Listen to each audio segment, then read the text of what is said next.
Hi friends, നമസ്കാരം. നമ്മുടെ ഇഷ്ടവിശേഷങ്ങളായ ഗൗരി ശങ്കരത്തിൻ്റെ ഒരു അടിപൊളി വിശേഷമായിട്ടാണ് വന്നിരിക്കുന്നത്. അപ്പോൾ എല്ലാവർക്കും നല്ലൊരു ദിവസം ആശംസിച്ചുകൊണ്ട് തന്നെ വിശേഷത്തിലേക്ക് പോകാം. അപ്പോൾ തുടങ്ങുമ്പം തന്നെ കാണുന്നത് നമ്മുടെ ശ്യാം സാറിനെയാണ്. അപ്പോൾ ശ്യാം സാർ ഇങ്ങനെ വന്നിട്ട് നന്ദിനി നന്ദിനി എന്ന് വിളിച്ചു. അപ്പം നന്ദിനി അങ്ങോട്ടേക്ക് വരികയാണ് കേട്ടോ.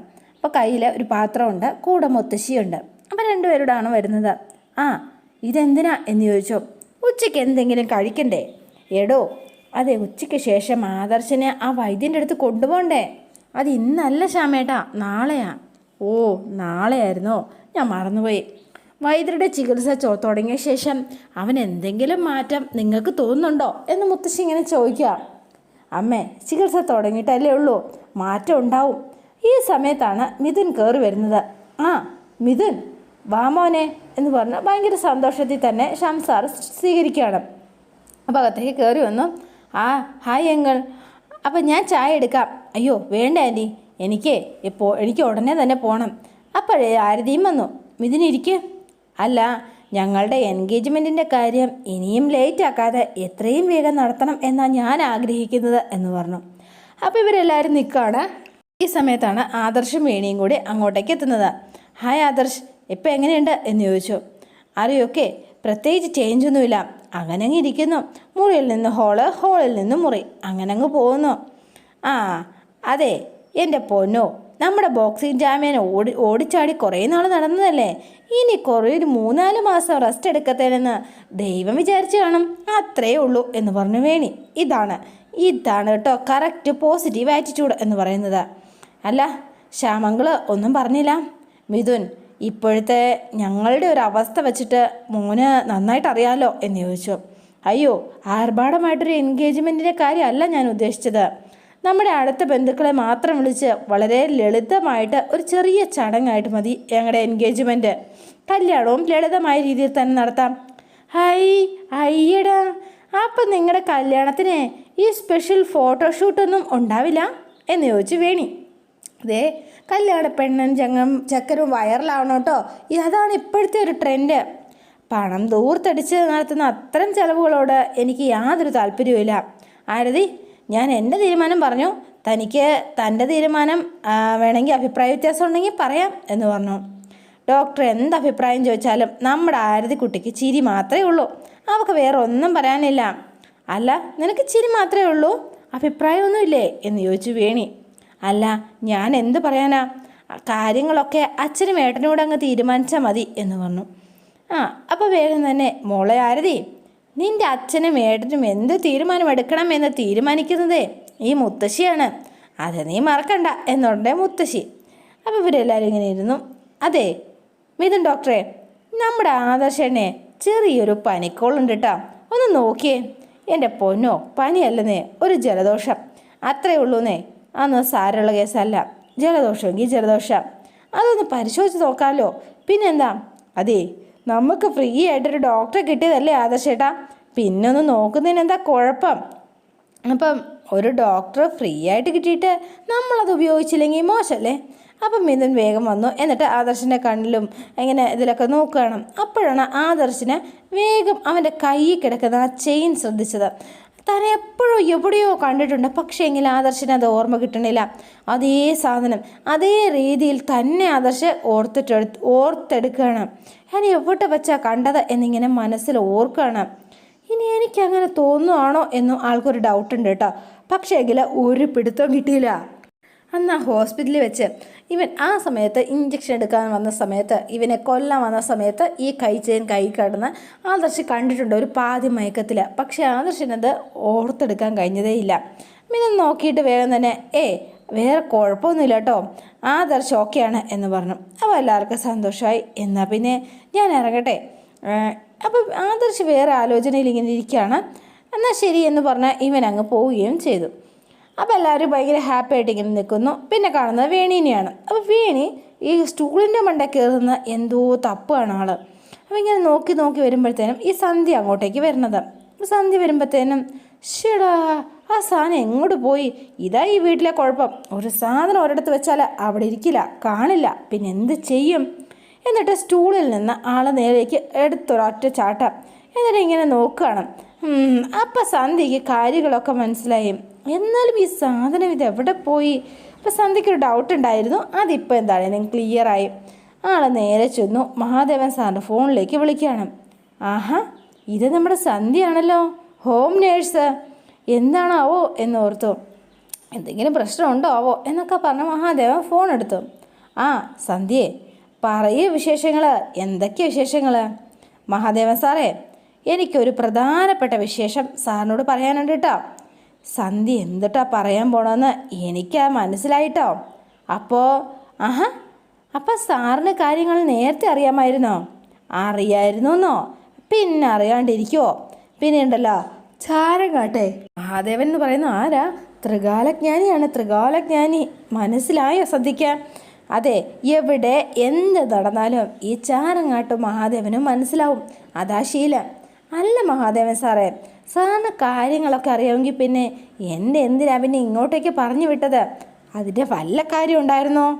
അപ്പോൾ ഒന്ന് ചിരിച്ചു. എൻ്റെ സന്ധ്യയെ, എൻ്റെ കാര്യങ്ങൾ വേറെ ആരും നോക്കണ്ട, ഞാൻ തന്നെ നോക്കിക്കോളാം, വേറെ ആരും അന്വേഷിക്കണ്ട എന്നൊക്കെ ആയിരുന്നല്ലോ നമ്മുടെ വേണി മോളുടെ ഒരു രീതി. സന്ധ്യയോട് അവൾ ചിലപ്പോൾ വഴക്കൊക്കെ ഉണ്ടാക്കും, ഇറങ്ങി പോവാനൊക്കെ പറയും. അതെ, അതൊന്നും കാര്യമാക്കണ്ട കേട്ടോ. വേണി മോളോട് ഇപ്പോഴും എന്തോ വഴക്കുണ്ടാക്കിയിട്ടുണ്ട് അല്ലേ? അങ്ങനൊരു വഴക്കിനെ കഴിഞ്ഞിട്ടല്ലേ ഇപ്പം സന്ധ്യ എന്നെ വിളിക്കുന്നത്? എന്തേ, സത്യമല്ലേ? ഓ, ഇപ്പം സന്ധ്യയ്ക്ക് മനസ്സിലായോ ഈ മഹാദേവൻ, ഈ ചാരങ്ങാട്ട മഹാദേവൻ ത്രികാലജ്ഞാനിയാണെന്നുള്ള കാര്യം? അത് ശരി. അപ്പം മഹാദേവൻ സാറിന് അറിയാമെന്ന് പറഞ്ഞത് അതായിരുന്നല്ലേ? അല്ലാണ്ട് മറ്റേ കാര്യമായിരുന്നില്ല അല്ലേ? മറ്റേ കാര്യമോ? അതെന്തായി മറ്റേ കാര്യം?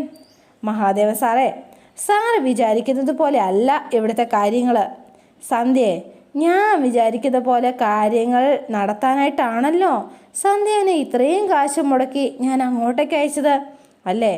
എൻ്റെ പൊന്ന സാറേ, ഗർഭിണിയായൊരു പെൺകൊച്ചിനെ താഴത്തും തലയിലും വെച്ച് നോക്കണം എന്ന് പറഞ്ഞല്ലേ എന്നെ ഇങ്ങോട്ട് അയച്ചത്? ഇങ്ങോട്ട് വിട്ടപ്പോൾ ഒരു കുഴപ്പമുണ്ട് സാറേ. എന്ത് കുഴപ്പം? വേറെ കുഴപ്പമൊന്നുമല്ല, ഇന്നത്തോടെ ജോലി പോയി. ജോലി പോയെന്നോ? വേണിമോള് സന്ധ്യയെ പിരിച്ചു വിട്ടോ? ഇറക്കി വിട്ടോ? എന്നെ ആരും ജോലിയിൽ നിന്ന് പിരിച്ചു വിട്ടില്ല, പക്ഷേ ഞാൻ സ്വയം പിരിഞ്ഞു പോവാ. അതെന്താ സന്ധ്യയെ, എന്താ സന്ധ്യ ഈ പ്രാന്ത് പറയുന്നത് എന്ന് ചോദിച്ചു. സന്ധ്യ ചോദിച്ച ശമ്പളം ഞാൻ എന്താണെങ്കിലും തരാൻ തയ്യാറാണല്ലോ, പിന്നെന്തിനാ പിരിഞ്ഞു പോണത്? അല്ല, ഇനി കാശ് വേണോ പറയാ, ഞാൻ വീട്ടിലെത്തിക്കാം. മഹാദേവൻ സാറേ, കുറച്ച് സാമ്പത്തിക ബുദ്ധിമുട്ടാണെങ്കിലും കള്ളപ്പണി എടുക്കുന്ന ആ പരിപാടി ഈ സന്ധ്യക്കില്ല കേട്ടോ. സാർ എൻ്റെ നാട്ടിൽ ചോദിച്ചാൽ മതി, ഇവിടെ എൻ്റെ ആവശ്യമില്ല സാറേ. അതെന്താ അങ്ങനെ സന്ധ്യയുടെ ആവശ്യമില്ലാതായി പോയത്? വേണിക്കുഞ്ഞ് ഗർഭിണിയല്ല, അത് തന്നെ. മഹാദേവൻ ഞെട്ടി തയ്ച്ചുപോയി. അപ്പോൾ വിശ്വസിക്കാനേ പറ്റിയില്ല ആൾക്ക്. സന്ധ്യ എന്തൊക്കെ പറയുന്നത് എന്ന് ചോദിച്ചു. ആരാ എന്നോട് ഈ കാര്യങ്ങൾ പറഞ്ഞേ? എൻ്റെ മോള് ഗർഭിണിയല്ലെന്നോ? ഗർഭിണി പെങ്കൊച്ചുങ്ങളെ നോക്കാൻ തുടങ്ങിയത് ഇന്നും ഇന്നലെ അല്ല. ഇവിടെ വന്ന് 1-2 ദിവസം കഴിഞ്ഞപ്പോൾ തന്നെ എനിക്ക് ചെറിയ ഡൗട്ട് ഉണ്ടായിരുന്നു. ഈ ഗർഭിണികൾക്കുണ്ടാവുന്ന ഒരു ശാരീരിക മാറ്റങ്ങളും നമ്മുടെ വേണിമോക്കില്ല. പിന്നെ അത് മാത്രമല്ല, പക്ഷേ എന്ത് കിട്ടിയാലും വേണിക്കുഞ്ഞ് വെട്ടി വിഴുങ്ങുന്ന കണ്ടപ്പോൾ അത് ഗർഭിണിക്കുണ്ടാവുന്ന പ്രത്യേകതരം ആർത്തിയാണെന്ന് ഞാനൊന്ന് തെറ്റിദ്ധരിച്ചു പോയി. അവിടെയാണ് ഈ സന്ധ്യയ്ക്ക് ഒരബദ്ധം പറ്റിയത്. പക്ഷേ ഗർഭിണിയായ ഒരു പെങ്കൊച്ച് അത്രയും ഉയരത്തിൽ നിന്ന് ഒരിക്കലും സിമ്പിളായിട്ട് അത്ര ഉയരത്തിൽ നിന്ന് ചാടില്ല. ഇനി ചാടിയാലും അടുത്ത സമയത്ത് തന്നെ വയറ് കൊളുത്തിപ്പിടിക്കും. മഹാദേവൻ സാറിൻ്റെ വേണിമോക്ക് ഒരു ഗർഭവും ഇല്ല, ഒരു തേങ്ങയില്ല എന്ന് പറഞ്ഞു.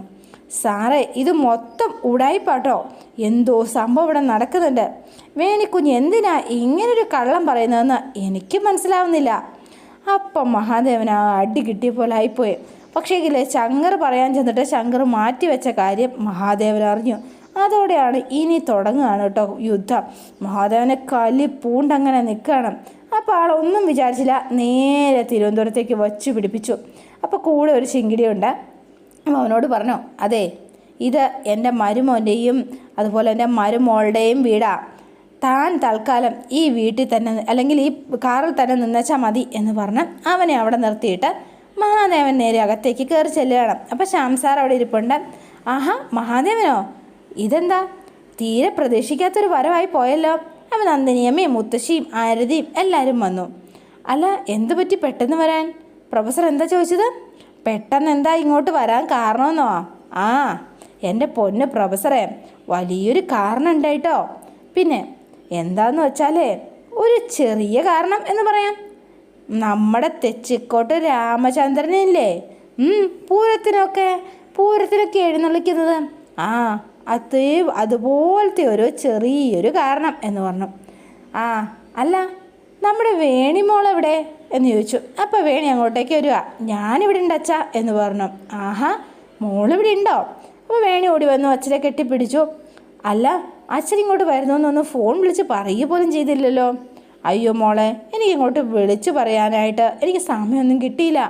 മോളെ എനിക്കൊന്ന് കാണണമെന്ന് തോന്നി. അപ്പം തന്നെ തൃശ്ശൂരിൽ നിന്ന് വണ്ടിയെടുത്ത് നേരെ ദേ ഇങ്ങോട്ടേക്ക് പോന്നു കേട്ടോ. ഒരു 4.5 മണിക്കൂർ അത്രയേ ഉള്ളൂ. ആ മോളൊരു കാര്യം അങ്ങോട്ടേക്ക് ചെയ്തോ, സമയം കളയിലിട്ടോ. മോള് വേഗം ചെന്നിട്ട് നിൻ്റെ സാധനങ്ങളൊക്കെ പാക്ക് ചെയ്ത് ഇറങ്ങിക്കോ. വേഗം പോട്ടെ അങ്ങോട്ട് പോട്ടെ. അപ്പം എല്ലാവരും മുഖത്തോട് മുഖം നോക്കുകയാണ്, ഇതെന്താ സംഭവം എന്ന്. മഹാദേവൻ എന്തായി പറയുന്നത് എന്ന് ചോദിച്ചു. ഇത്ര ധൃതി പിടിച്ച വേണിമോളെ ഇവിടുന്ന് കൊണ്ടുപോകേണ്ട കാര്യം എന്താ? ആ, ചാരങ്ങാട്ട് ആർക്കെങ്കിലും വല്ലായിക വല്ല ഉണ്ടോ എന്ന് നന്ദിനി അമ്മ. അങ്ങനെയാണെങ്കിൽ അത് പറയേണ്ടത് ഈ രീതിയിലാണോ? പ്രൊഫസറുടെയും മുത്തശ്ശിയുടെയും നന്ദിനി അമ്മയുടെയും ഒക്കെ ചോദ്യങ്ങൾ ഞാൻ കേട്ടു കേട്ടോ. പക്ഷേ ആരതി മോക്ക് ഒന്നും ചോദിക്കാനില്ലേ എന്ന് ചോദിച്ചു. അപ്പോൾ ആരതി ഒന്നും മിണ്ടുന്നില്ല. ആ, വേണി ഇവിടെ നിന്ന് പോകുന്നത് ആരതി മോക്ക് ഭയങ്കര സന്തോഷമുള്ള കാര്യമായിരിക്കും അല്ലേ എന്നൂടെ ചോദിച്ചു. അച്ഛാ മഹാദേവ, ഈ വേണിയെ ഇവിടുന്ന് കൊണ്ടുപോകുന്ന എന്തിനാ? അതിൻ്റെ കാരണമാണ് ഞങ്ങൾക്ക് അറിയേണ്ടത് എന്ന് പറഞ്ഞു. എൻ്റെ പൊന്ന് പ്രൊഫസറെ, ഒരു കാരണവുമില്ലാതെ ഈ മഹാദേവൻ ഞാൻ എൻ്റെ വേണിമോള് ഈ വീട്ടിൽ നിന്ന് വിളിച്ചുകൊണ്ട് പോകുന്ന എന്താണെങ്കിലും പ്രൊഫസർക്ക് തോന്നുന്നുണ്ടോ എന്ന് ചോദിച്ചു. അങ്ങനത്തെ ഒരാളാണോ ഈ ചാരങ്ങാട്ട് മഹാദേവൻ? പറയാം, ആ കാരണം എന്താണെന്നാണ് ഞങ്ങൾക്കറിയേണ്ടത് എന്ന് മുത്തശ്ശിയും ചോദിച്ചു. അപ്പോൾ ഈ സമയത്ത് ഇങ്ങനെ നിൽക്കുകയാണ്. അതിനുള്ള കാരണമേ വളരെ സിമ്പിളാട്ടോ, അത് ഞാൻ പറയാം എന്ന് പറഞ്ഞു. അപ്പോഴാണ് നമ്മുടെ ആദർശ് അങ്ങോട്ടേക്ക് പറഞ്ഞത്. ആ മോനിവിടെ ഉണ്ടായിരുന്നോ? മരുമോൻ ക്ഷമിക്കണം കേട്ടോ, വേണിമോളെ ഞാനിവിടുന്ന് കൂട്ടിക്കൊണ്ട് പോവാട്ടോ എന്ന് പറഞ്ഞു. അപ്പോൾ എല്ലാവരും ഇങ്ങനെ ഒന്നും മനസ്സിലാവാതെ നിൽക്കുകയാണ്. വേണിയോ അതെ. അച്ഛൻ എന്തുട്ടൊക്കെ ഈ പറയണത് എന്ന് ചോദിച്ചു. എന്നെ ഇപ്പം തൃശ്ശൂർക്ക് അച്ഛൻ കൂട്ടിക്കൊണ്ട് പോണത് എന്തിനാ, അതാദ്യം പറ എന്ന് പറഞ്ഞു വേണി. എൻ്റെ വേണിമോളെ, ഈ ചുറ്റും കൂടി നിൽക്കുന്ന എല്ലാവരും ചോദിച്ച അതേ ചോദ്യം തന്നെയാണല്ലോ മോളും ചോദിച്ചിരിക്കുന്നത് അച്ഛനോട്. ആ, അതിന് ഉത്തരം എന്താണെന്ന് വെച്ചാലേ, ശരി, എല്ലാവർക്കും വേണ്ടിയിട്ട് അച്ഛൻ ഒരൊറ്റ ഉത്തരം പറയാട്ടോ. മരുമോന് വിഷമമൊന്നും തോന്നരുത് കേട്ടോ. ഇത് കേൾക്കുമ്പോൾ ഫീലിങ്സ് ഒന്നും ഉണ്ടാവരുത് കേട്ടോ. വെട്ടി തുറന്ന് ഞാനങ്ങ് പറയാൻ പോവാണ്. പ്രൊഫസറെ, നിങ്ങളുടെ മോൻ്റെ ഈ കൂടെ നിന്നിട്ടേ എൻ്റെ മോളുടെ ലൈഫ് മുഴുവൻ അവൾ നശിപ്പിച്ചുകൊണ്ടിരിക്കുക. അതുകൊണ്ടേ ഞാനൊരു തീരുമാനത്തിലെത്തി. എന്താണെന്ന് വെച്ചാൽ, ഞാൻ എൻ്റെ ഏക മോളെ, പൊന്നു മോളെ വേറൊരുത്തന് കല്യാണം കഴിച്ചു കൊടുക്കാൻ പോവാ എന്ന് പറഞ്ഞു. എല്ലാവരും പരസ്പരം നോക്കുകയാണ്, ഇയാൾ എന്താ ഈ പറയുന്നത് ഇങ്ങനെ വന്നിട്ട് എന്ന് ഓർത്തിട്ട്. മഹാദേവ, താൻ എന്തൊക്കെ ഈ പറയുന്നത് എന്ന് ചോദിച്ചു. പ്രൊഫസറെ, ഞാനീ പറയണത് ഉള്ള കാര്യം. അതിനിപ്പോൾ എന്താ കുഴപ്പം? വേണിയെ വേറെ വിവാഹം കഴിപ്പിക്കാൻ പോകുന്നോ? അപ്പോൾ ഒന്ന് ചിരിച്ചു കേട്ടോ മഹാദേവൻ. അതിന് വേണിമോൾ അതിനെ സമ്മതിക്കുമെന്ന് തോന്നുന്നുണ്ടോ?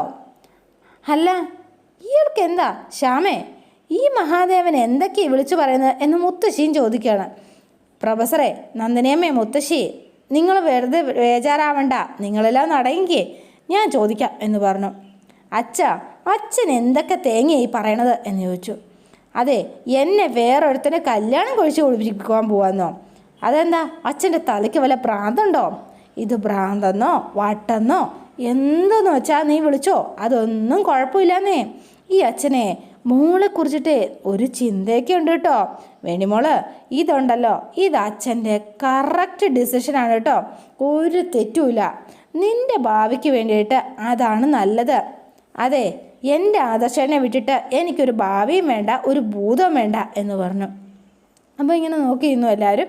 എന്നാൽ കേട്ടോട്ടോ, മക്കളുടെ കാര്യം തീരുമാനിക്കുന്നത് മക്കളല്ല കേട്ടോ, മാതാപിതാക്കളാണ്. അത് മനസ്സിലാക്കിയാൽ കൊള്ളാം. വേണിമോളുടെ ഭാവിക്ക് എന്ത് വേണമെന്ന് തീരുമാനിക്കുന്നതേ ഈ ചാരങ്ങാട്ട് മഹാദേവനാണ്. മനസ്സിലായോ? അച്ഛൻ തീരുമാനിക്കും, മോള് അതങ്ങ് അനുസരിക്കും എന്ന് പറഞ്ഞു. അപ്പോൾ ഉണ്ടാകാൻ നിൽക്കുകയാണ്. വേണിയുടെ വയറ്റി വളരുന്നതേ ആദർശിൻ്റെ കുഞ്ഞാ, അത് മഹാദേവൻ മറന്നു പോവരുത് എന്ന് പറഞ്ഞു. അപ്പോൾ ഒരു പുച്ഛഭാവത്തിലൊന്ന് ചിരിച്ചു. എന്നിട്ട് എന്താ, ആഹാ, അപ്പം പ്രൊഫസറും നന്ദിനിയമ്മയും ആരതിമോളും ഇവിടെ ബാക്കി ആരും ഒന്നും അറിഞ്ഞില്ല അല്ലേ? എൻ്റെ പൊന്നു പ്രൊഫസറേ, നിങ്ങൾ എന്തുട്ടാ പറഞ്ഞത്? ഈ വേണിമോളുടെ വയറ്റിൽ ഒരു കുഞ്ഞോ? എങ്കിൽ പ്രൊഫസറേ ഒരു കാര്യം കൂടി അങ്ങ് അറിഞ്ഞോട്ടോ, അങ്ങനെ ഒരു കുഞ്ഞ് ഇല്ല എന്ന് പറഞ്ഞു. അപ്പോൾ ഇവർ ആകെ അതിശയിച്ചു പോയി, ഇതെന്താ ഇയാൾ ഇങ്ങനെ പറയണത് എന്ന്. അപ്പോൾ അതോടെയാണ് ഇന്നത്തെ വിശേഷം അവസാനിക്കുന്നത്. ഇനി നാളത്തെ വിശേഷം ഇതിലും ഗംഭീരമാണ്. അപ്പോൾ എല്ലാവരും വെയിറ്റ് ചെയ്യുക. നിങ്ങൾക്ക് ഇഷ്ടപ്പെട്ടുവെങ്കിൽ ലൈക്ക് ചെയ്യുക, ഷെയർ ചെയ്യുക, തൊട്ടടുത്ത ആ ബെൽ ബട്ടൺ കൂടെ ഒന്ന് ഞെക്കുകയാണെങ്കിൽ ഞാൻ ഇടുമ്പോൾ തന്നെ നോട്ടിഫിക്കേഷൻ ലഭിക്കുന്നതായിരിക്കും. പുതുപുത്തൻ വിശേഷമായിട്ട് എത്താം. Bye and see you again.